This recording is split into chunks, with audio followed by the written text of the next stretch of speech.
Hello my dear. आज हम पढ़ेंगे एप्लीकेशन ऑफ गॉस लॉ। ठीक है, पिछले क्लास में हमने गॉस लॉ के बारे में स्टडी कर लिया है। ठीक, आज जो भी एप्लीकेशंस होंगे गॉस लॉ पर उसको स्टडी करेंगे। मेनली गॉस लॉ हम इसलिए पढ़ते हैं ना, इलेक्ट्रिक फील्ड निकालना कई ऐसे पॉइंट पर कंटिन्यूस चार्ज डिस्ट्रीब्यूशन के जो भी क्वेश्चंस होते हैं ना, वहाँ पे इलेक्ट्रिक फील्ड निकालना बहुत ही डिफ़िकल्ट हो जाता है कूलम्ब्स लॉ से। तो हम गॉस लॉ यूज़ करते हैं वहाँ पे, तो आसानी से बन जाता है। इसलिए हम देखते हैं कहाँ कहाँ पे हम गॉस लॉ यूज़ करते हैं। ठीक है, पिछले क्लास हमने समझा भी था और आज उसके एप्लीकेशंस को भी देखेंगे। ठीक है, हम जब भी इलेक्ट्रिक फील्ड फाइंड करने की कोशिश करते हैं गॉस लॉ से, तो सबसे पहले हम क्या करते हैं, गॉसियन सरफेस बनाते हैं। ठीक है, गॉसियन सरफेस इस तरीके से बनाते हैं कि हमारा जो इलेक्ट्रिक फील्ड हो वो उस सरफेस के परपेंडिकुलर हो। ठीक है, उस सरफेस के परपेंडिकुलर हो। तो क्या होना चाहिए कि मतलब जब भी गॉसियन सरफेस बनाएंगे तो इलेक्ट्रिक फील्ड उस सरफेस पे हमेशा परपेंडिकुलर होना चाहिए और कांस्टेंट होना चाहिए। ठीक है, इसी चीज़ को मानते हुए हम आगे क्वेश्चंस को करते हैं। जो हमारा पहला केस है उस केस को पढ़ते हैं। Electric field due to an infinitely long straight uniformly charged wire. ऐसा है कि मान लो एक स्ट्रेट लॉन्ग वायर है जिसकी लेंथ कितना है, इनफाइनाइट लेंथ है। ठीक है, इनफाइनाइट लेंथ है। इस पर प्लस प्लस चार्ज रखा हुआ है, पॉजिटिव चार्ज रखा हुआ है। ठीक है, इस पर कितना चार्ज है, पॉजिटिव चार्ज है, जिसकी चार्ज डेंसिटी कितना है, लैम्डा चार्ज डेंसिटी है। इसकी चार्ज डेंसिटी कितना है, लैम्डा चार्ज डेंसिटी है। अब हमें क्या करना है कि ये जो इनफाइनाइट वायर है, इस वायर से आर डिस्टेंस पर एक पी पॉइंट है। इस पी पॉइंट पर इलेक्ट्रिक फील्ड फाइंड करना है। इस पी पॉइंट पर इलेक्ट्रिक फील्ड फाइंड करना है। किसके कारण, ये जो चार्ज वायर है, ये जो स्ट्रेट इनफाइनाइट लॉन्ग वायर है जिस पर चार्ज रखा हुआ है, जिसकी चार्ज डेंसिटी लैम्डा है। अब इस वायर के कारण इस पी पॉइंट पर जो आर डिस्टेंस पर है कितना फील्ड होगा, इसको हमने कूलम्ब्स लॉ से भी किया था, पर वहाँ पर हमें इंटीग्रेशंस का यूज करना पड़ा था, थोड़ी लेंदी एंड डिफ़िकल्टीज भी आई थी। यहाँ पर हमें क्या होगा, यहाँ पर आसानी से हम इस क्वेश्चन को कर लेंगे, बहुत आसानी से, इसलिए हम गॉस लॉ को यूज करते हैं। तो देखो, सबसे पहले इस पी पॉइंट पर अपने को इलेक्ट्रिक फील्ड फाइंड करना है। तो हम क्या करेंगे, यहाँ पर एक गॉसियन सरफेस बनाएंगे। ठीक है, गॉसियन सरफेस बनाएंगे, सिलिंड्रिकल गॉसियन सरफेस बनाते हैं। सिलिंड्रिकल इसलिए बनाते हैं क्योंकि ये जो वायर है इसके सिमेट्रिकल है। तो हम क्या करेंगे, यहाँ पे एक गॉसियन सरफेस बनाए, इसी आर डिस्टेंस को रेडियस मान के,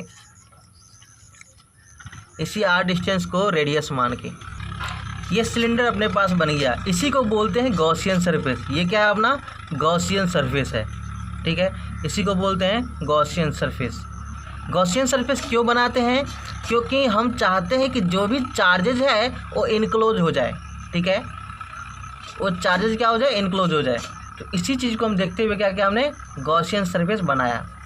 अब ये चीज़ हमें देखना है, गॉस लॉ इसमें यूज करना है। ठीक है, गॉस लॉ यूज करना है। गॉस लॉ क्या था, E dot D S equal to Q by epsilon naught. E dot D S equal to Q by epsilon naught. यदि पूरे सरफेस की बात करेंगे तो इंटीग्रेट कर देंगे। ठीक है, ये अपना गॉस लॉ था। अब इसमें हमें ये देखना है कि E डॉट डी एस है, डॉट प्रोडक्ट है ना। तो डॉट प्रोडक्ट है तो हम क्या देखते हैं कि इसका जो होता है E D S cos theta, इसको ई डॉट डी एस क्या होगा, E D S cos theta. और कॉस थीटा, यदि थीटा 90 डिग्री हो जाए, इलेक्ट्रिक फील्ड और सरफेस एरिया के बीच थीटा 90 डिग्री हो जाता है तो फ्लक्स कितना हो जाता है, 0। कोई फ्लक्स नहीं पास करेगा। ठीक है, हमने क्या बोला था, इलेक्ट्रिक फील्ड परपेंडिकुलर होना चाहिए सरफेस के, गॉसियन सरफेस के परपेंडिकुलर होना चाहिए इलेक्ट्रिक फील्ड। ठीक है, परपेंडिकुलर नहीं होता है, टेंजेंशियल होता है तो 0 हो जाएगा। तो परपेंडिकुलर होना चाहिए। तो देखो, ये जो सरफेस बना है, ये जो सिलेंडर बना है, इसमें कितने सरफेस दिख रहे हैं आपको, हमें 3 सरफेस दिख रहा है। एक तो ऊपर वाला पैरेलल सरफेस, नीचे वाला प्लेन सरफेस, ऊपर का प्लेन सरफेस, 2 हो गए। और तीसरा ये जो कर्व सरफेस है, ये जो कर्व सरफेस है, 3 सरफेस यहाँ दिख रहा है, ऊपर का प्लेन सरफेस, नीचे का प्लेन सरफेस और तीसरा कर्व सरफेस। तो देखते हैं कौन कौन सरफेस से फ्लक्स पास होगा। तो देखो, सबसे पहले बात करें तो ये जो सरफेस है ऊपर का प्लेन सरफेस, ऊपर का प्लेन सरफेस है, इसका एरिया का डायरेक्शन क्या होगा, ऊपर की तरफ एरिया का डायरेक्शन हो जाएगा। और इलेक्ट्रिक फील्ड का डायरेक्शन किधर की हो रहा है, इस डायरेक्शन में है। इलेक्ट्रिक फील्ड का डायरेक्शन इस डायरेक्शन में है और एरिया का डायरेक्शन हमेशा परपेंडिकुलर टू द सरफेस होता है। एरिया का डायरेक्शन इधर है। तो क्या बोलोगे, एरिया और इलेक्ट्रिक फील्ड के बीच का एंगल कितना है, 90 डिग्री है। एरिया और इलेक्ट्रिक फील्ड के बीच का एंगल 90 डिग्री है। और जब भी एरिया और इलेक्ट्रिक फील्ड के बीच का एंगल 90 डिग्री होता है तो कोई फ्लक्स पास नहीं होता है। इसका मतलब ऊपर वाले टॉप सरफेस से कोई फ्लक्स पास नहीं हो रहा है। सिमिलरली आप नीचे वाले बॉटम सरफेस से देखोगे तो इलेक्ट्रिक फील्ड हमेशा किस डायरेक्शन में होगा, इस डायरेक्शन में इलेक्ट्रिक फील्ड का डायरेक्शन और एरिया का डायरेक्शन नीचे की ओर। ठीक है, फिर से कितना एंगल बन गया, 90 डिग्री बन गया। अब 90 डिग्री बन गया तो क्या फ्लक्स पास करेगा बॉटम सरफेस से, बिल्कुल नहीं। बॉटम सरफेस से फ्लक्स पास नहीं करेगा। इसका मतलब ना तो टॉप सरफेस से पास करेगा, ना तो बॉटम सरफेस से इलेक्ट्रिक फ्लक्स पास करेगा। तो इलेक्ट्रिक फ्लक्स तीसरे वाले सरफेस से चेक करते हैं। तो देखो, इलेक्ट्रिक फ्लक्स क्या होगा, इस डायरेक्शन में इलेक्ट्रिक फील्ड का डायरेक्शन इस डायरेक्शन में है और एरिया का भी डायरेक्शन किस डायरेक्शन में है, इसी डायरेक्शन में है। ठीक है, एरिया का भी डायरेक्शन इसी डायरेक्शन में है। हमने ds लिया है तो s ही ले लेते हैं। एरिया को क्या मान लेते हैं, s ही मान लेते हैं। सरफेस एरिया को s मान लेते हैं, सही रहेगा। तो s का भी डायरेक्शन सेम है और इलेक्ट्रिक फील्ड का भी डायरेक्शन सेम है। मतलब दोनों के बीच का एंगल कितना है, 0 डिग्री है ना। दोनों के बीच का एंगल कितना है, 0 डिग्री। और cos 0 1 हो जाता है। तो इस बार क्या होगा, E डॉट ds क्या हो जाएगा, E इंटू एस। इंटीग्रेशन करेंगे तो क्या होगा, ds का इंटीग्रेशन s हो जाएगा। और इलेक्ट्रिक फील्ड तो कांस्टेंट है तो हम इसको E इंटू एस लिख लिए, इक्वल टू क्या मिला, q by epsilon not.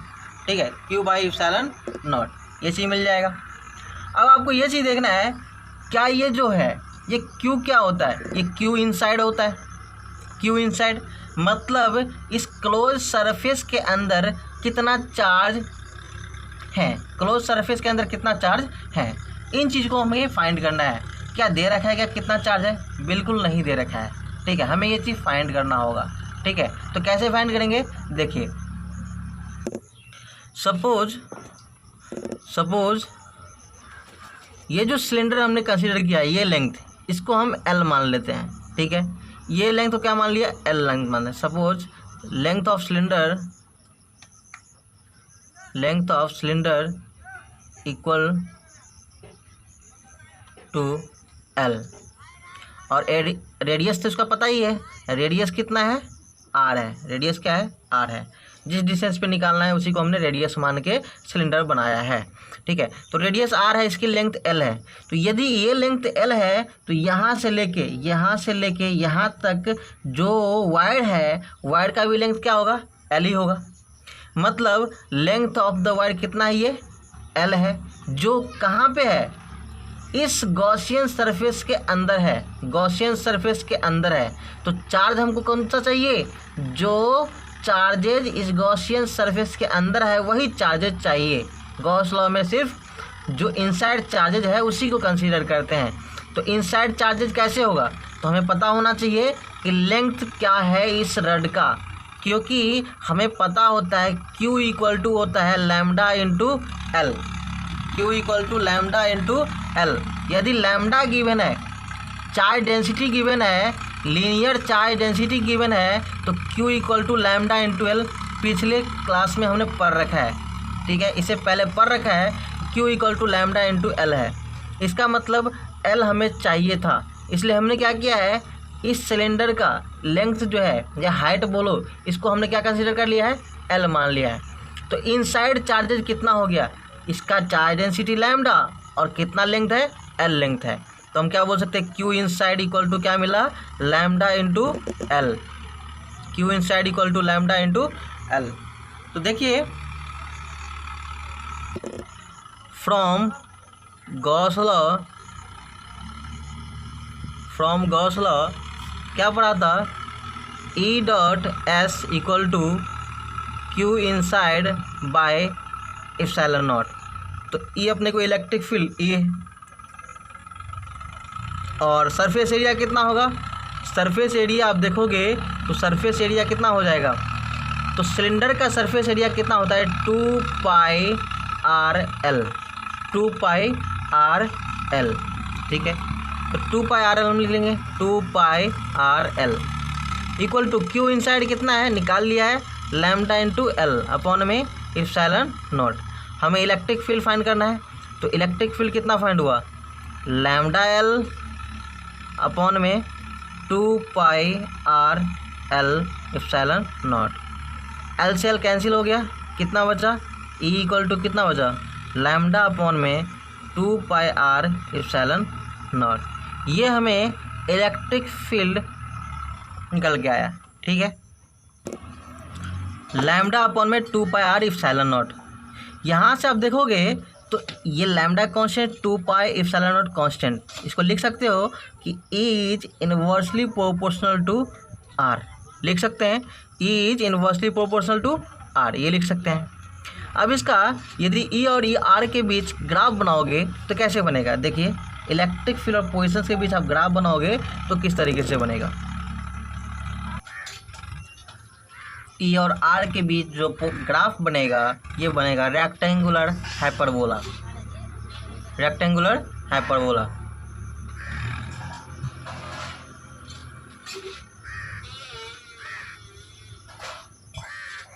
Rectangular hyperbola.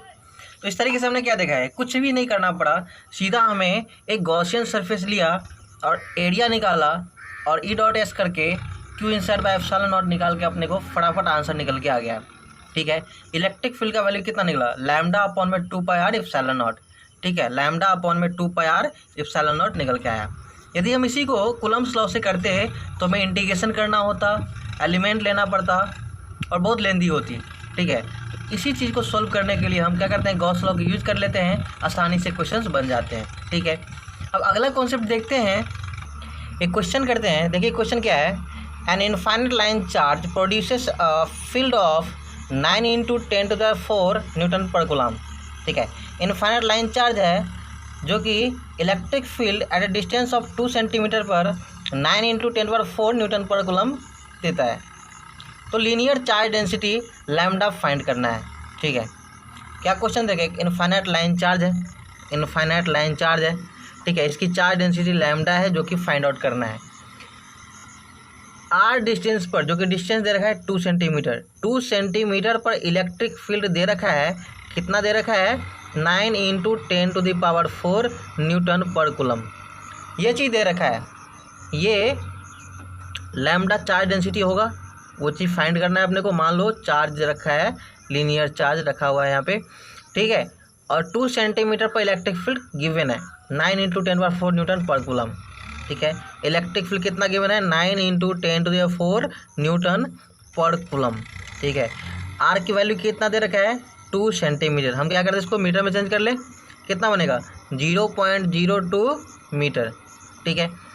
तो ये पता हो गया, और कुछ गिवन है नहीं, एप्सिलॉन नॉट की वैल्यू अपने को पता ही होता है ना। चलो उसको देख लेंगे। अब क्या करना है, लैम्डा फाइंड आउट करना है, तो लगाते हैं फॉर्मूला। अभी आपने क्या सीखा, इलेक्ट्रिक फील्ड का फॉर्मूला क्या आया था, इलेक्ट्रिक फील्ड का फॉर्मूला आया था लैम्डा अपॉन में 2 पाई एप्सिलॉन नॉट आर, है ना, 2 पाई एप्सिलॉन नॉट आर। इसी चीज़ को आप देखो, इसको थोड़ा आसान कर सकते हैं। एप्सिलॉन नॉट की वैल्यू कितना होता है 8.85 × 10⁻12। अब इसको पुट करोगे तो कैलकुलेशन वैसे ही लेंदी हो जाएगा। तो एक काम आप इसको कर सकते हो, क्या कर सकते हो कि देखो यहाँ पे 1/4 पाई एप्सिलॉन नॉट का वैल्यू आप सभी को पता है 9 × 10⁹ होता है ना। 1/4 पाई एप्सिलॉन नॉट का वैल्यू कितना होता है 9 × 10⁹। लेकिन यहाँ पर क्या है 1/2 पाई एप्सिलॉन नॉट है ना, 1/2 पाई एप्सिलॉन नॉट है। यदि 4 पाई एप्सिलॉन नॉट होता नीचे में तो इसका वैल्यू हम फटाफट लिख देते। तो एक काम करो ना, इसको बना दो, 2 से ऊपर ही मल्टीप्लाई कर दो, 2 से नीचे ही मल्टीप्लाई कर दो, तो कितना बनेगा 2 लैम्डा, 2 से मल्टीप्लाई कर दिया, यहाँ भी कर दिए 2 पाई एप्सिलॉन नॉट, 2 से मल्टीप्लाई किए 2 पाई एप्सिलॉन नॉट आर में कर दिया ना, ये कर दिया। अब क्या मिला यहाँ से 2 लैम्डा अपॉन में ये किया 2 2 जब 4 पाई एप्सिलॉन नॉट आर, है ना। और 1/4 पाई एप्सिलॉन नॉट का वैल्यू पता होता है कितना, 9 × 10⁹ तो आप इसको रख सकते हो। कैसे रखते हैं, 2 lambda electric field equal to क्या मिला यहाँ से 2 लैम्डा अपॉन में 4 पाई एप्सिलॉन नॉट कितना रखेंगे, अभी रहने दो, 4 पाई एप्सिलॉन नॉट आर, है ना। अब देखो ये क्या है, यहाँ 1 अपॉन में 4 पाई एप्सिलॉन नॉट लिख सकते हैं, 1 अपॉन में 4 पाई एप्सिलॉन नॉट लिख सकते हैं। और 1 अपॉन में 4 पाई एप्सिलॉन नॉट को क्या लिख सकते हैं, 9 × 10⁹। तो इलेक्ट्रिक फील्ड का वैल्यू क्या हो जाएगा, 9 × 10⁹ इंटू 2 लैम्डा अपॉन में आर। आर का वैल्यू दे रखा है क्वेश्चन में कितना, 0.02 ये मैंने। अब किसी के दिमाग में है कि 4 पाई एप्सिलॉन नीचे आना चाहिए 9 × 10⁹, अरे नहीं, 1 अपॉन में 4 पाई एप्सिलॉन नॉट का वैल्यू कितना होता है, 9 × 10⁹। तो 1 अपॉन में जो 4 पाई एप्सिलॉन नॉट है उसका वैल्यू कितना रखा, 9 × 10⁹। हमने 4 पाई एप्सिलॉन नॉट का थोड़ा ना रखना है, 4 पाई एप्सिलॉन नॉट का वैल्यू रखना होता तब नीचे में रखते 9 × 10⁹। हमें रखने का किसका, 1/4 पाई एप्सिलॉन नॉट, इसका वैल्यू है 9 × 10⁹। तो हमने क्या किया, 1/4 पाई एप्सिलॉन नॉट का वैल्यू रखा 9 × 10⁹। यहाँ 2 था, 2 लैम्डा लैम्डा रखा और नीचे में क्या बचा था, आर बचा, सिर्फ आर का वैल्यू रख दिया 0.02। ठीक है। अब देखो लैम्डा फाइंड करना है, इलेक्ट्रिक फील्ड का वैल्यू दे रखा है, कैसे करोगे, इलेक्ट्रिक फील्ड कितना दे रखा है, 9 × 10⁴ दे रखा है। इसको इधर मल्टीप्लाई करो कितना हो जाएगा, 0.02। यही सेट क्रॉस मल्टीप्लिकेशन कर दिया और ये क्या करोगे, इक्वल टू 2 लैम्डा है, 2 लैम्डा, इसको भी नीचे लेके आते हैं 9 × 10⁹। ठीक है, आप चाहो तो 2 को भी ला सकते थे। तो देखो 9 से 9 कैंसिल हो गया, है ना। और इसको सोल्व करोगे तो कितना आएगा, इसको सोल्व करोगे तो आ जाएगा 10⁻⁻7 कूलम पर मीटर। ठीक है, ये अपने को आ जाएगा कूलम पर मीटर। ये क्या मिला अपने को, लैम्डा का वैल्यू निकल गया है, सिंपली कर दिया। ठीक है, 2 भी डिवाइड में लेके आ जाओ, यहाँ से लैम्डा का वैल्यू निकाल लो, कितना आएगा 10⁻⁷ कूलम पर मीटर। ठीक है। अब देखो नया इसका जो अगला एप्लीकेशन है इनफाइनाइट प्लेन शीट के लिए, अब उसको करते हैं। Electric field due to a plane sheet of charge density sigma. ठीक है, मान लो एक क्या यहाँ पे चार्ज शीट है, ठीक है, प्लेन शीट है जो कि चार्ज है।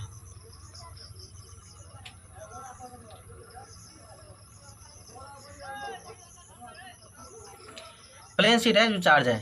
ठीक है, अब इसके कारण मान लो किसी भी पॉइंट पर अपने को इसके बगल में किसी भी पॉइंट पर हमें इलेक्ट्रिक फील्ड फाइंड करना होता है, तो कैसे फाइंड करें।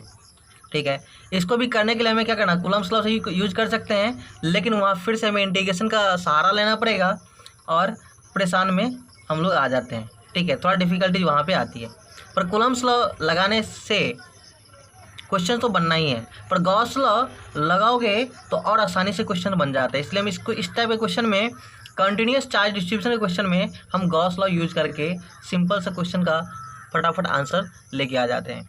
तो देखिए क्या करने वाले इसमें, मान लो इस पी पॉइंट पर अपने को इलेक्ट्रिक फील्ड फाइंड करना है, इस पी पॉइंट पर इलेक्ट्रिक फील्ड फाइंड करना है। ठीक है,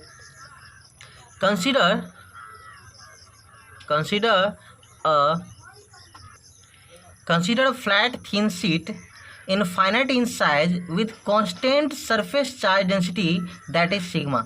इनफाइनाइट प्लेन शीट है जिस पर चार्ज रखा हुआ है, जिसकी चार्ज डेंसिटी सिग्मा दे रखा है। ठीक है, अब हमें पी पॉइंट पर इलेक्ट्रिक फील्ड फाइंड करना होगा, तो हम सबसे पहले एक गॉसियन सरफेस कंसीडर करते हैं। ठीक है, गॉसियन सरफेस कंसीडर करते हैं।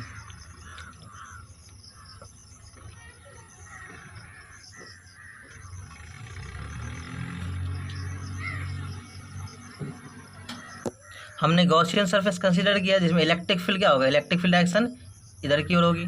ठीक है, इलेक्ट्रिक फील्ड का डायरेक्शन इधर की ओर होगी। अब इसमें देखेंगे जो गॉसियन सरफेस हमने कंसीडर किया है, ठीक है, इस गॉसियन सरफेस में कितने सरफेस आपको दिख रहा है? तो हमें 3 सरफेस दिख रहे हैं। एक तो ये वाली प्लेन सरफेस, ये कर्व सरफेस और ये प्लेन सरफेस।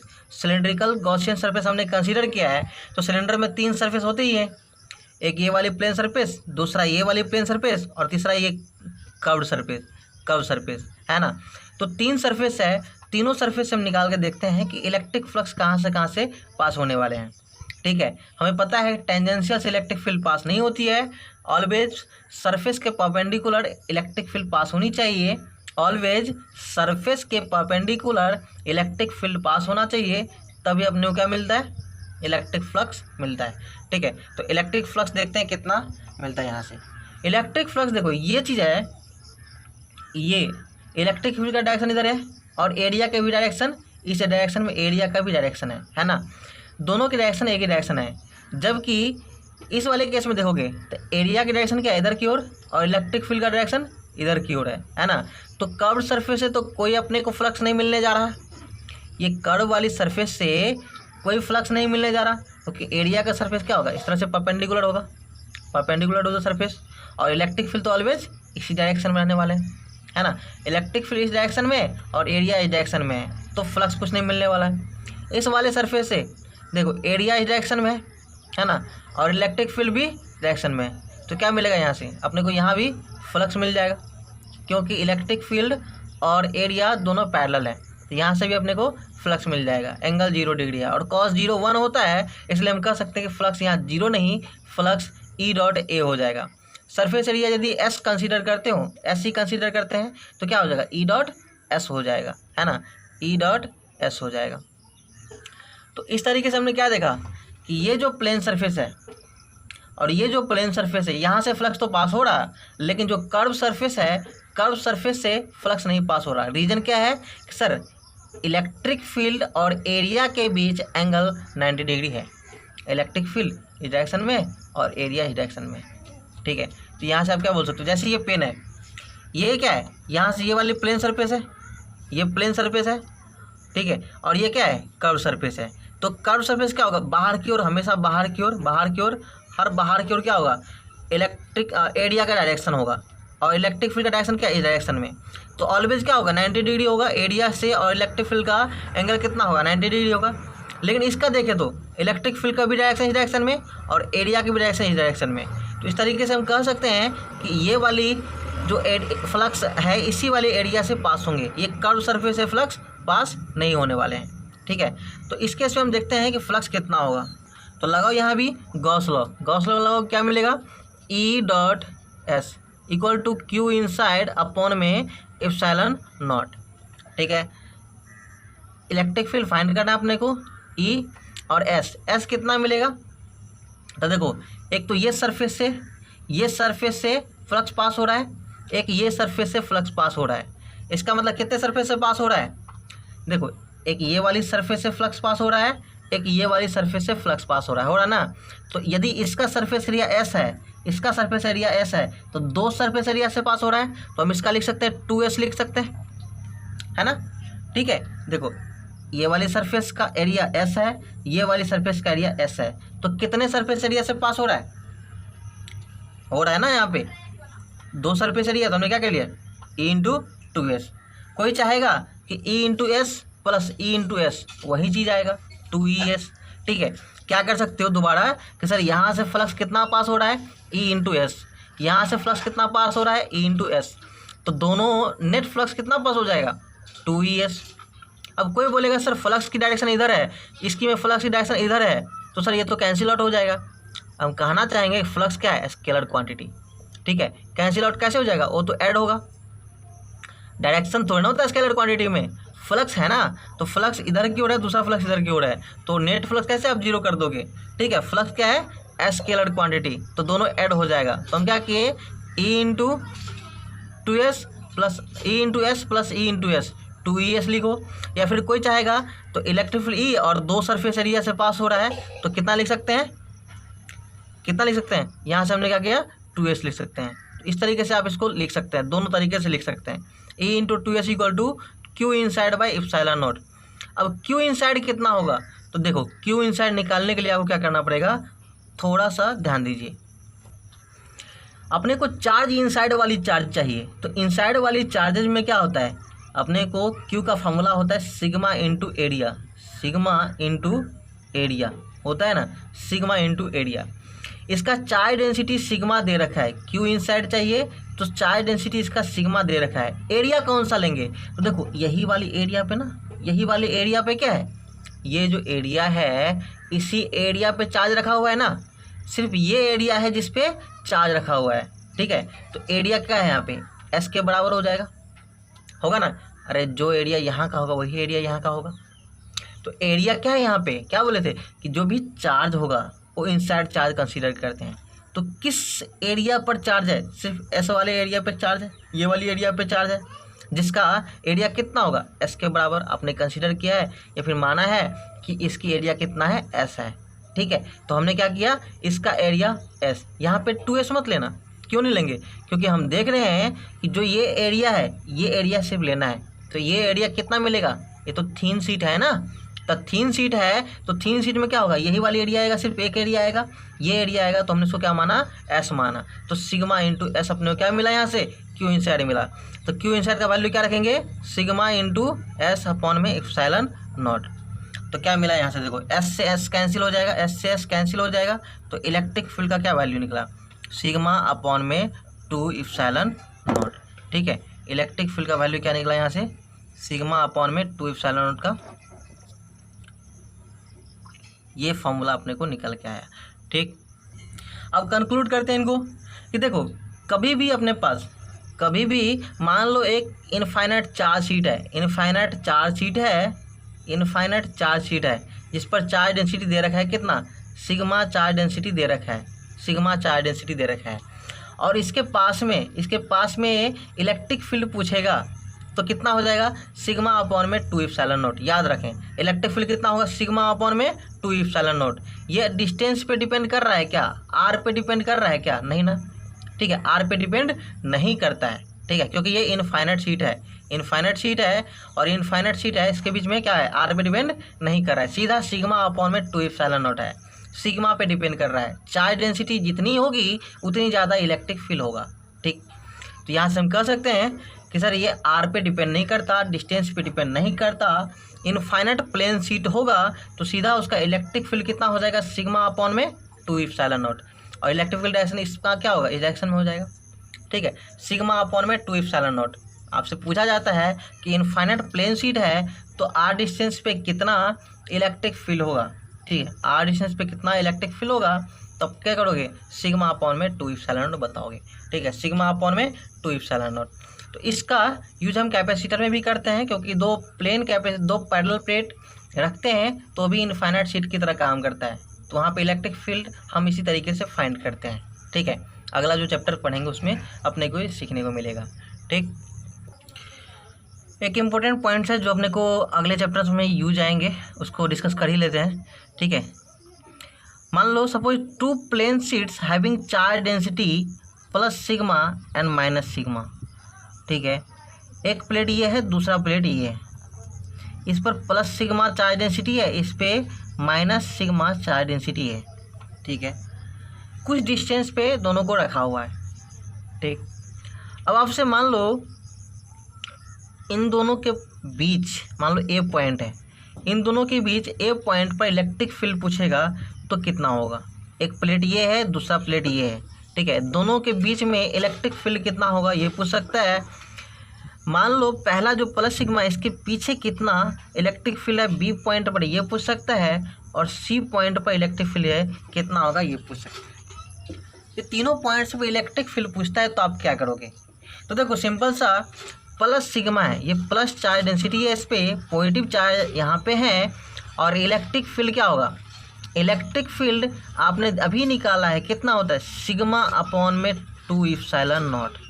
इस प्लेट के कारण सिग्मा अपॉन में 2 एप्सिलॉन नॉट होगा, किस डायरेक्शन में, इस डायरेक्शन में, इस वाले प्लेट से। पॉजिटिव प्लेट से क्या होता है, दूर की ओर भागता है, पॉजिटिव प्लेट से इलेक्ट्रिक फील्ड का डायरेक्शन आउटवर्ड होता है, तो आउटवर्ड डायरेक्शन में हमने इलेक्ट्रिक फील्ड का डायरेक्शन दे दिया, जिसकी वैल्यू कितना होगी, सिग्मा अपॉन में 2 एप्सिलॉन नॉट।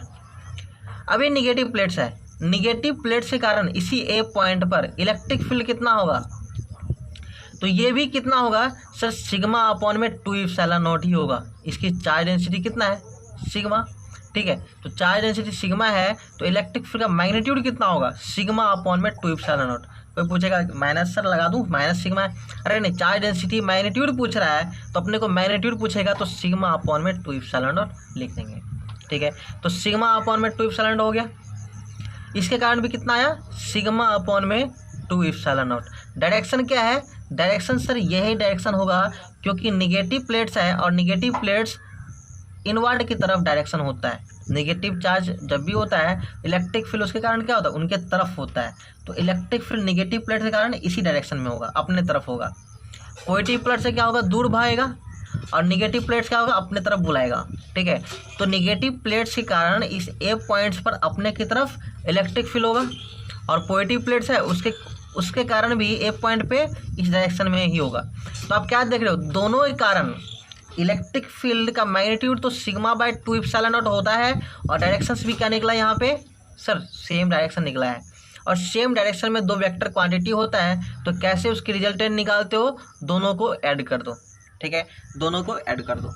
तो दोनों के ऐड कर दोगे तो क्या हो जाएगा, sigma bye 2 epsilon not plus sigma bye 2 epsilon not. उसकी वैल्यू निकालोगे तो कितना आएगा, सिग्मा बाय एप्सिलॉन नॉट। इन दोनों को प्लस करके, ठीक है, प्लस करोगे तो कितना आएगा, सिग्मा बाय एप्सिलॉन नॉट। तो 2 प्लेट के बीच में जिसकी चार्ज डेंसिटी प्लस सिग्मा है, दूसरा का माइनस सिग्मा है, तो उनके बीच इलेक्ट्रिक फील्ड कितना होगा, सिग्मा बाई एप्सिलॉन नॉट, ठीक है। अब बी पॉइंट पर इलेक्ट्रिक फील्ड निकालना होगा तो क्या होगा, आसानी से निकाल सकते हैं सर। ये प्लस चार्ज है तो इससे दूर भागेगा इस डायरेक्शन में इलेक्ट्रिक फील्ड, ठीक है। ये इस डायरेक्शन में इलेक्ट्रिक फील्ड आएगा, इसकी वैल्यू कितना होगा, सिग्मा बाई 2 एप्सिलॉन नॉट, ठीक है। ये वाली प्लेट्स हैं, इस प्लेट के कारण क्या होगा, ये निगेटिव प्लेट्स हैं, इस बी पॉइंट पे कितना इलेक्ट्रिक फील्ड होगा सर, उतना ही होगा, क्योंकि आर पे डिपेंड थोड़ी ना कर रहा है, आर पे डिपेंड नहीं कर रहा है, तो कितना होगा, सिग्मा बाय 2 एप्सिलॉन नॉट, ठीक है। लेकिन इसकी डायरेक्शन क्या होगा, इस डायरेक्शन में होगा, है ना। इसकी डायरेक्शन क्या होगा, इस डायरेक्शन में होगा। मान लो ये पी प्लेट है, ये क्यू प्लेट है ना। तो क्यू प्लेट के कारण क्या है, क्यू निगेटिव प्लेट है, तो निगेटिव प्लेट है तो अपने तरफ इसको बुलाएगा। डायरेक्शन क्या होगा, डायरेक्शन इस डायरेक्शन में होगा, और दोनों की मैग्नीट्यूड सेम है, डायरेक्शन अलग अलग है, तो दोनों एक दूसरे को कैंसिल कर देगा, मतलब माइनस करने से क्या बन जाएगा यहाँ पे, 0। तो इलेक्ट्रिक फील्ड एट ए कितना मिला अपने को, सिग्मा बाई एप्सिलॉन नॉट, ठीक है। इलेक्ट्रिक फील्ड एट बी कितना मिला, 0, है ना। सिमिलरली आप सी पॉइंट पे देखोगे तो क्या मिलेगा, सी पॉइंट पर क्या होगा, ये पी वाले जो प्लेट है पॉजिटिव प्लेट, वो क्या करेगा, आउटवर्ड की तरफ, है ना, बाहर की तरफ इस डायरेक्शन में पी प्लेट के कारण इलेक्ट्रिक फील्ड का डायरेक्शन होगा, कितना होता है sir, sigma bye 2 epsilon not होता है, आर पे डिपेंड नहीं करता है, सीधा प्लेट के कारण, एक प्लेट के कारण उसके किसी भी डिस्टेंस पे इलेक्ट्रिक फील्ड कितना होगा, सिग्मा बाय 2 एप्सिलॉन नॉट, ठीक है। क्यू प्लेट नेगेटिव प्लेट है तो अपने तरफ बुलाएगा, तो क्या बोलेगा, इसका डायरेक्शन इस डायरेक्शन में होगा, है ना। क्यू प्लेट का डायरेक्शन जो इलेक्ट्रिक फील्ड का डायरेक्शन होगा क्या होगा, इस डायरेक्शन में होगा, तो इसका वैल्यू कितना होगा sir, sigma by 2 epsilon not ही होगा। लेकिन दोनों अलग अलग डायरेक्शन में है तो क्या करेगा, कैंसिल आउट कर देगा, मतलब दोनों क्या होगा, माइनस कर सकते हो, ठीक है। माइनस करोगे कितना मिलेगा, 0 मिलेगा, तो कह सकते हैं ई सी भी कितना मिलेगा, 0, ठीक है। इस तरीके से हम देख रहे हैं कि सिर्फ दोनों प्लेट के बीच में इलेक्ट्रिक फील्ड मिल रहा है, दोनों प्लेट के लेफ्ट या फिर राइट साइड भी अपने को कोई इलेक्ट्रिक फील्ड नहीं मिल रहा है, 0 इलेक्ट्रिक फील्ड मिल रहा है, ठीक है। इन चीज़ों को याद रखें, ध्यान में रखें कि किसी इनफाइनाइट प्लेन शीट हो उसके कारण इलेक्ट्रिक फील्ड कितना होगा किसी डिस्टेंस पे, सिग्मा बाई 2 एप्सिलॉन नॉट, ठीक है। अब नेक्स्ट केस पढ़ते हैं स्फीयर का। नेक्स्ट केस है कि एक स्फेरिकल सेल है, सॉलिड स्फेरिकल सेल है, ठीक है। सेल कहे तो हॉलो स्फीयर भी बोल सकते हो, जो कि कंडक्टिंग स्फीयर है ना, कंडक्टिंग स्फीयर है। मान लो ये एक स्फीयर है, हॉलो स्फीयर, जो कि कंडक्टिंग है। अब इस पर चार्ज रखते हैं, ठीक है, चार्ज रखते हैं, तो इस चार्ज के कारण इलेक्ट्रिक फील्ड कहाँ क्या क्या होगी अलग अलग जगहों पे। तो सबसे पहली बात करें तो ये एक स्फेरिकल सेल है, तो स्फेरिकल सेल है तो 3 पोजीशंस यहाँ बनते हैं। स्फेरिकल सेल पे हमने क्या कर रहा, चार्ज रख दिया है, क्यू चार्ज रख दिया, प्लस क्यू चार्ज हमने रख दिया है, ठीक है। जिसकी रेडियस मैं बताऊं, इस सेल की रेडियस मान लेता हूं मैं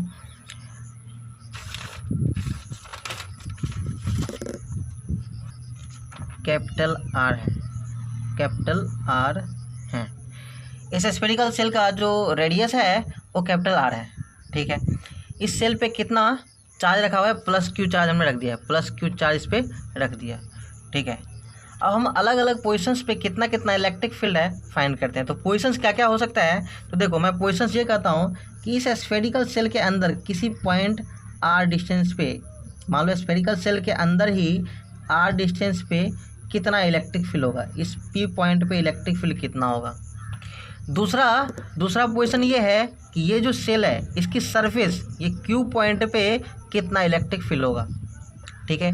और तीसरी बात करें तो आउटसाइड द सेल, ठीक है, बाहर मान लो आर डिस्टेंस है तो उस आर डिस्टेंस पे आर, इसको मान लेता हूँ एम पॉइंट, ठीक है।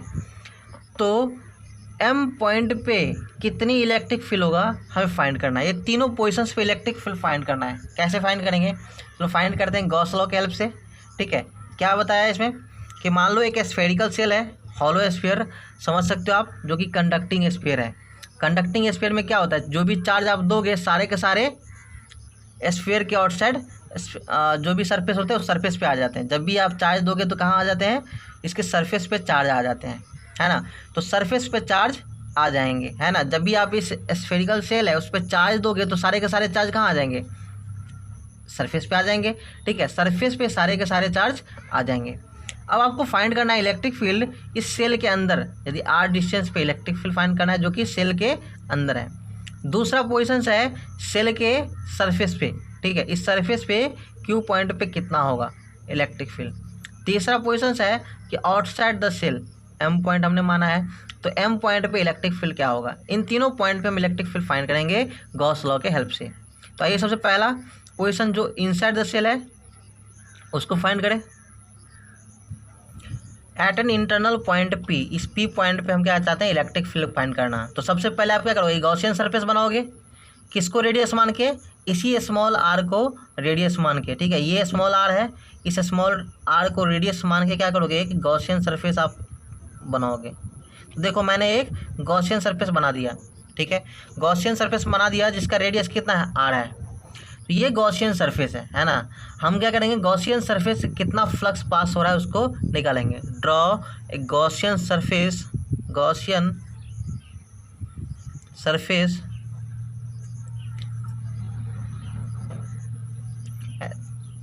ऑफ रेडियस आर, ठीक है, रेडियस आर रेडियस का हमने गॉसियन सरफेस बनाया, स्फेरिकल शेप का ही बनाया, ठीक है। अब क्या करना है, हमें गॉस लॉ लगाना है। गॉस लॉ क्या बताता है, गॉस लॉ बताता है फ्रॉम गॉस लॉ, ठीक है। ई डॉट डी एस, ठीक है, E dot D S equal to क्या मिलेगा अपने को, क्यू इनसाइड अपॉन में एप्सिलॉन नॉट, ठीक है। तो ई डॉट डी एस या फिर फाई इक्वल टू जो भी बोलो, ई डॉट डी एस, ठीक है, E dot D S equal to Q inside upon में एप्सिलॉन नॉट। तो क्यू इनसाइड कितना होगा, तो देखो दोस्त ये चीज़ है क्या, आपने गॉसियन सरफेस अंदर माना है, लेकिन जब भी आप चार्ज दिए हो, प्लस क्यू चार्ज दिए हो, सारा का सारा चार्ज कहाँ आ गया, आउटसाइड द सरफेस, सभी के सभी सरफेस पे आ गए हैं, सभी के सभी चार्ज सरफेस पे आ गए हैं। तो अंदर कोई चार्ज रहेगा क्या, ये जो गॉसियन सरफेस है, इस गॉसियन सरफेस के अंदर कोई चार्ज रहेगा, नहीं रहेगा ना। सारा का सारा चार्ज कहाँ आ गया, सरफेस पे आ गया। तो सारा का सारा चार्ज सरफेस पे है, तो इनसाइड द गॉसियन सरफेस कितनी चार्ज है, जीरो चार्जेज है। ये जो गॉसियन सरफेस आपने बनाया है, इस गॉसियन सरफेस के अंदर चार्ज है कितना, तो क्या बोलोगे, जीरो चार्ज है। क्यों जीरो चार्ज है, क्योंकि सारा का सारा चार्ज इस सरफेस पे आया हुआ है, इस सरफेस पे चार्ज आया हुआ है, ठीक है। क्योंकि कंडक्टिंग स्फीयर है, और कंडक्टिंग स्फीयर होता है तो जो चार्ज दोगे सारा का सारा सरफेस पे आ जाता है। तो अंदर जो आपने गॉसियन एक इमेजिनरी सरफेस बनाया है, तो ये इमेजिनरी सरफेस के अंदर कितना चार्ज है, तो सर चार्ज जीरो है, तो हम क्यू इनसाइड जीरो रखेंगे। तो जीरो अपॉन में एप्सिलॉन नॉट का वैल्यू जीरो ही होगा। तो electric field E dot D S, electric field क्या हो जाएगा, बाहर आएगा। जैसे इलेक्ट्रिक फील्ड कांस्टेंट होना चाहिए ना, इलेक्ट्रिक फील्ड कांस्टेंट होना चाहिए, तो इलेक्ट्रिक फील्ड बाहर आ जाएगा और डी एस का इंटीग्रेशन एस हो जाएगा, तो जीरो। तो इलेक्ट्रिक फील्ड इक्वल टू कितना वैल्यू निकला, 0 आया। ठीक है, तो hollow sphere, hollow conducting sphere रहे या फिर स्फेरिकल सेल रहे, ठीक है, तो उसके अंदर इलेक्ट्रिक फील्ड कितना होता है, तो 0 होता है। गॉस लॉ से प्रूफ हो गया। ठीक है, इलेक्ट्रिक फील्ड कितना होता है, 0 होता है। अब देखो, अब दूसरा हम इसके सरफेस की बात करते हैं। सरफेस से बात करें नहीं, इससे पहले हम क्या करते हैं, एक्सटर्नल पॉइंट पे, किसी भी एक्सटर्नल पॉइंट जो एम पॉइंट है उस एम पॉइंट पे फाइंड करते हैं। उसके बाद हम क्या करेंगे, सरफेस से फाइंड करेंगे। ठीक है, तो सेकेंड पॉइंट मानते हैं हम एम पॉइंट पे जो कि बाहर है, इस सेल के बाहर है ये एम पॉइंट, इस एम पॉइंट पे इलेक्ट्रिक फील्ड फाइंड करना चाहते हैं। ठीक है, तो इस एम पॉइंट पे इलेक्ट्रिक फील्ड कितना होगा, तो सबसे पहले जिस पॉइंट पे इलेक्ट्रिक फील्ड फाइंड करना है वहाँ हम क्या करेंगे, गॉसियन सरफेस बनाएंगे। ठीक है, गॉसियन सरफेस बनाएंगे।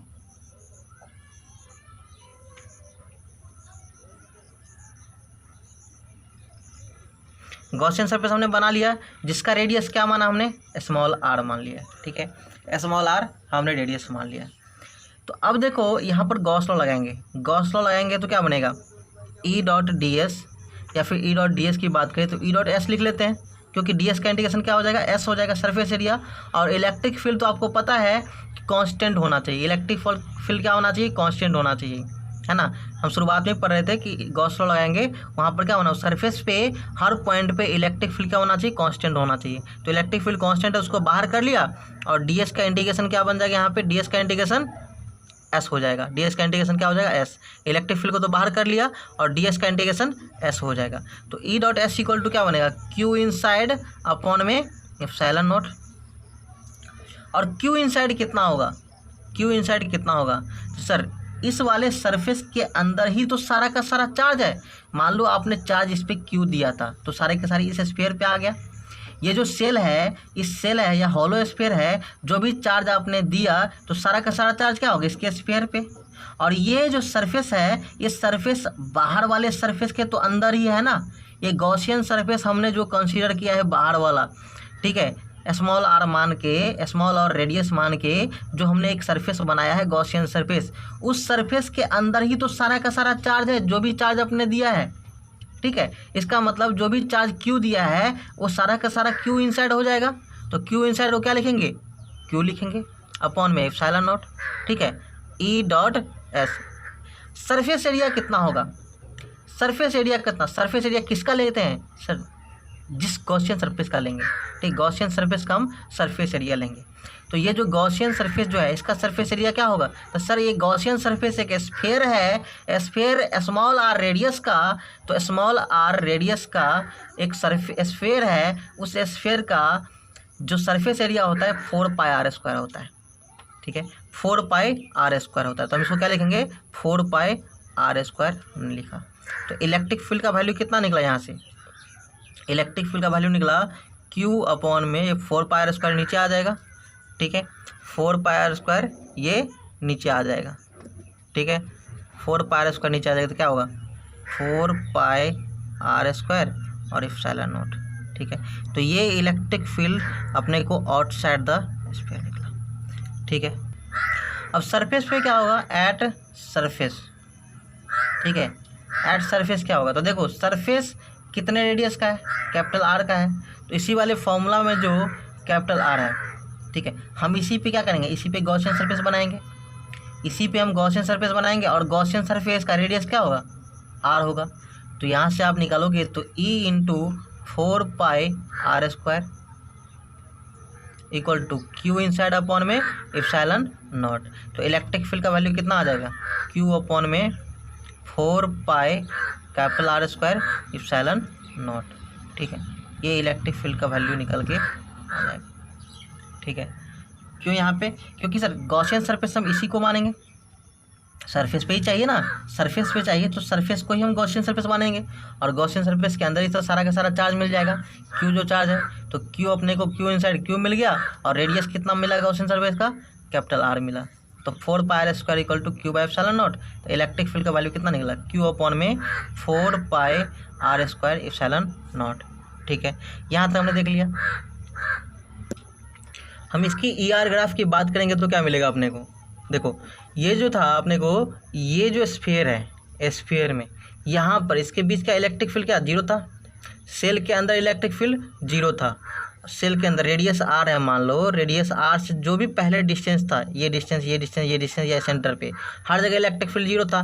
तो आर से पहले की बात करें तो इलेक्ट्रिक फील्ड कितना मिलेगा, जीरो मिलेगा, है ना।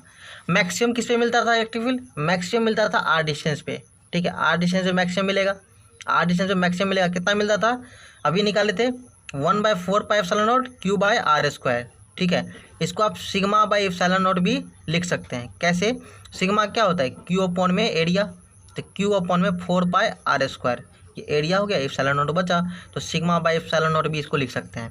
तो यहाँ पे मैक्सिमम इलेक्ट्रिक फील्ड है कितना होगा 1/4πε0 Q/r², है ना, ये इलेक्ट्रिक फील्ड मैक्सिमम होगा। उसके बाद क्या होता है, फिर से ये डिक्रीज होने लगता है, डिक्रीज होने लगता है, आर बढ़ता है और इलेक्ट्रिक फील्ड डिक्रीज होने लगता है। तो इस तरीके से ई आर ग्राफ बनेगा एस्फेरिकल सेल के लिए, ठीक है। एस्फेरिकल कंडक्टिंग सेल है उसके लिए ये बनेगा, ध्यान रखना, एस्फेरिकल कंडक्टिंग सेल, ठीक है, जो कंडक्टर सेल हो, ठीक है, इसके लिए ई आर ग्राफ ये बनेगा। अब नेक्स्ट केस है अपने पास electric field due to non conducting solid sphere, ठीक है, सॉलिड स्फीयर है जो कि नॉन कंडक्टिंग, ठीक है, नॉन कंडक्टिंग है। अब नॉन कंडक्टिंग सॉलिड स्फीयर है, ठीक है, इसके अंदर चार्ज को रखते हैं, फिर इलेक्ट्रिक फील्ड क्या होगा अलग अलग पोजीशंस पे ये निकालना होगा। ये सॉलिड स्फीयर है, यहाँ सेल नहीं है, इन चीज़ को ध्यान रखना, ये सॉलिड स्फीयर है, ठीक है। अब इसे भी हमें क्या करना होगा, इंटरनल किसी पॉइंट पे इलेक्ट्रिक फील्ड निकालना पड़ेगा, स्फीयर पे निकालना पड़ेगा और आउटसाइड द स्फीयर निकालना पड़ेगा। तीनों पॉइंट्स पे हम क्या करेंगे, हम तीनों पॉइंट्स पे इलेक्ट्रिक फील्ड फाइंड करेंगे, ठीक है।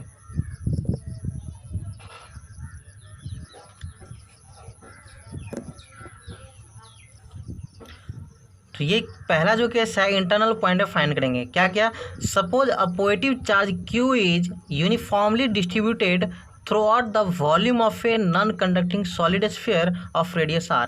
ये सॉलिड स्फीयर है जिसकी रेडियस r है और इसमें through out the volume charge plus positive charge रख दिया गया है, ठीक है। अब हमने को फाइंड करना है किसी भी इंटरनल पॉइंट ये r हो, ठीक है, किसी भी इंटरनल पॉइंट यहाँ पे r डिस्टेंस पे हो, यहाँ पर अपने को क्या करना है, इलेक्ट्रिक फील्ड फाइंड करना है। तो उसी तरीके से फाइंड करेंगे जैसे पहले फाइंड करते थे, सिर्फ ध्यान रखना है कि चार्जेज कितना होगा। तो हम गॉस लाएंगे, गॉस लॉ लगाओगे तो क्या होगा, सबसे पहले गॉसियन और draw Gaussian surface, draw Gaussian surface. Gaussian surface कैसे बनाएंगे, उसी आर को जिस आर पे निकालना है उसी आर को रेडियस मानते हुए हमने एक स्फीयर बना लिया, ठीक है। अब इस स्फीयर के अंदर कितना चार्जेज होंगे, क्या चार्ज होगा, बिल्कुल चार्जेज होंगे क्योंकि ये नॉन कंडक्टिंग स्फीयर है, ठीक है, कंडक्टर नहीं है, नॉन कंडक्टिंग स्फीयर है, तो सारे के सारे चार्ज सरफेस पे नहीं आएंगे, थ्रू आउट द वॉल्यूम रहेंगे, ठीक है। कंडक्टर स्फीयर होता तो क्या होता, सारा का सारा चार्ज सरफेस पे आ जाता, ठीक है। ये नॉन कंडक्टिंग है तो हर जगह यहाँ पे चार्जेज होंगे, तो थ्रू आउट द वॉल्यूम क्या है, यूनिफॉर्मली डिस्ट्रीब्यूटेड है। तो हमें पता है कि टोटल जो आर वाली है, आर डिस्टेंस में कितना चार्ज होंगे ये हम इसको निकाल सकते हैं। यदि चार्ज डेंसिटी पता है तो, चार्ज डेंसिटी पता है तो हम इसको फाइंड कर सकते हैं। Let rho is volume charge density, volume charge density, ठीक है। हमने वॉल्यूम चार्ज डेंसिटी क्या माना, रो माना, क्योंकि ये वॉल्यूम पूरे वॉल्यूम में through out the volume charge को रखा गया है, तो वॉल्यूम चार्ज डेंसिटी होगा। ये होता क्या है, rho equal to Q upon में जितना चार्ज दिया है, क्यू अपॉन में कितना, टोटल वॉल्यूम कितना होगा 4/3 पाई आर क्यूब, ठीक है, पाई और कैपिटल आर क्यूब। ये आर रेडियस का जो स्फीयर है उसका टोटल वॉल्यूम कितना होगा 4/3 पाई कैपिटल आर क्यूब, ठीक है। हमने क्या किया, सारा वॉल्यूम में क्या किया, चार्ज रख दिया है, ठीक है, हर जगह चार्ज रखा हुआ है। तो वॉल्यूम कितना होगा इसका 4/3 पाई आर क्यूब, तो रो कितना हो जाएगा Q/4/3 पाई आर क्यूब।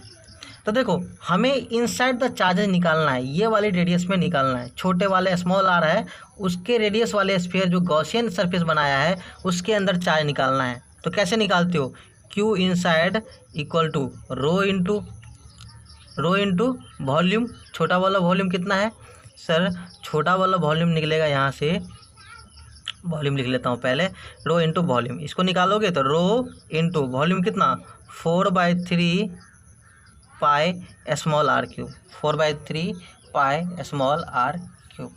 ठीक, रो का वैल्यू रखिए, रो निकाल लियो, क्या निकलेगा, रो निकल के आएगा क्यू अपॉन में 4/3 पाई कैपिटल आर क्यूब, और ये क्या है यहाँ पे 4/3 pi small R cube.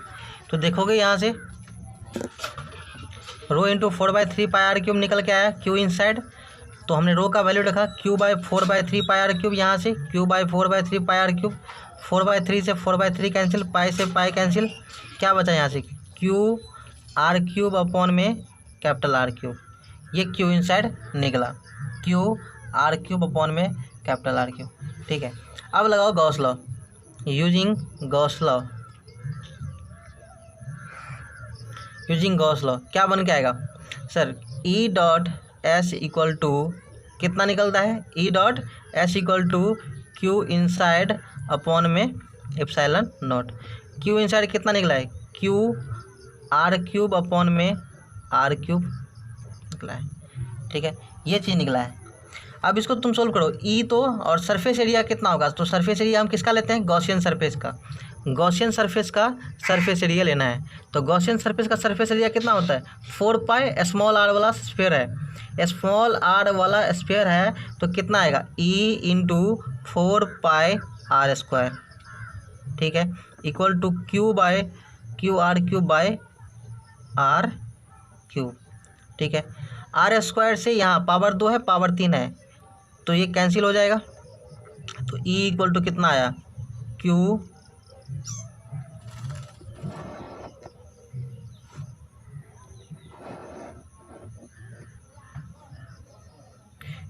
Upon में 4 पाई आर क्यूब और यहाँ पे एक आर। ठीक है, ये अपने को इलेक्ट्रिक फील्ड निकल के आया। ठीक है, क्यू स्मॉल आर अपॉन में 4 पाई आर क्यूब। तो यहाँ से आप क्या देख रहे हैं, यहाँ से आप ये देख रहे हैं कि देखो कैपिटल आर तो कांस्टेंट है, रेडियस ऑफ द स्फीयर तो कांस्टेंट है। अब ये आर जितना बढ़ाओगे तो हम लिख सकते हैं ई डायरेक्टली प्रोपोर्शनल क्या है स्मॉल आर के, E is directly proportional to small R. R बढ़ेगा तो ई भी बढ़ेगा। ठीक है, आर बढ़ेंगे तो ई भी बढ़ेंगे, तो ये चीज़ ध्यान रखना। आगे 2 केस और है, दो केस को अभी स्टडी करते हैं। यहीं से हम सेंटर की बात करें तो अभी क्या निकल के आया था, अभी इलेक्ट्रिक फील्ड निकल के आया था क्यू अपॉन में 4 पाई एप्सिलॉन नॉट और आर क्यूब आर अपॉन में आर क्यूब।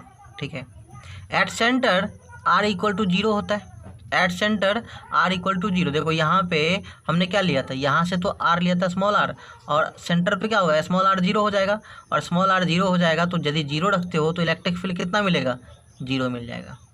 ठीक है, दूसरी केस रखेंगे एट सरफेस, एट सरफेस की बात करेंगे तो स्मॉल आर ये कहाँ तक बढ़ता जाएगा, ये स्मॉल आर जो यहाँ है ये बढ़ते बढ़ते कहाँ तक पहुँच जाएगा कैपिटल आर तक पहुँचेगा। तो at surface small R equal to capital R रखेंगे। ठीक है, तो क्या बन के आएगा इलेक्ट्रिक फील्ड का वैल्यू क्या बनेगा यहाँ से Q/4 pi epsilon naught R upon R cube. एक आर से ये कैंसिल हो जाएगा, स्क्वायर बचेगा, क्या बनेगा यहाँ से electric field equal to Q/4 pi epsilon naught R square. ठीक है, ये बनेगा। ठीक है, लास्ट केस है, लास्ट केस मान लो इस पॉइंट पे अपने को इलेक्ट्रिक फील्ड फाइंड करना है। ठीक है, इलेक्ट्रिक फील्ड यहाँ फाइंड करना है तो क्या होगा, हमें यहाँ पे एक गॉसियन सरफेस बनाना पड़ेगा। गॉसियन सरफेस बनाया, गॉसियन सरफेस बनाया। ठीक है, गॉसियन सरफेस बनाया। अब ये गॉसियन सरफेस बनाया, अब हम लगाते हैं गॉस लॉ। ठीक है, गॉस लॉ लगाएंगे तो क्या मिलेगा यहाँ से E dot S equal to Q inside upon में एप्सिलॉन नॉट। ठीक है, क्यू इनसाइड अपॉन में एप्सिलॉन नॉट। तो इलेक्ट्रिक फील्ड कांस्टेंट एस कितना मिलेगा sir 4 pi R square small R square, 4 pi small R square. ठीक है, ये मिलेगा। दूसरी बात क्यू इनसाइड कितना मिलेगा, तो क्यू इनसाइड तो यही मिलेगा ना जितना भी चार्जेज होंगे सारे के सारे ये बाहर वाले जो सरफेस है उसके अंदर ही रहेंगे, जो कि आपने क्या दे रखा था, ये चार्जेस के अंदर क्या दे रखा था, चार्जेज अंदर क्यू दे रखा। तो ये जितने भी चार्जेज हैं सारा का सारे चार्जेज इस बड़े वाले स्फीयर के अंदर ही तो है, तो क्यू इनसाइड कितना हो जाएगा, ये क्यू ही रह जाएगा, तो क्यू अपॉन में एप्सिलॉन नॉट।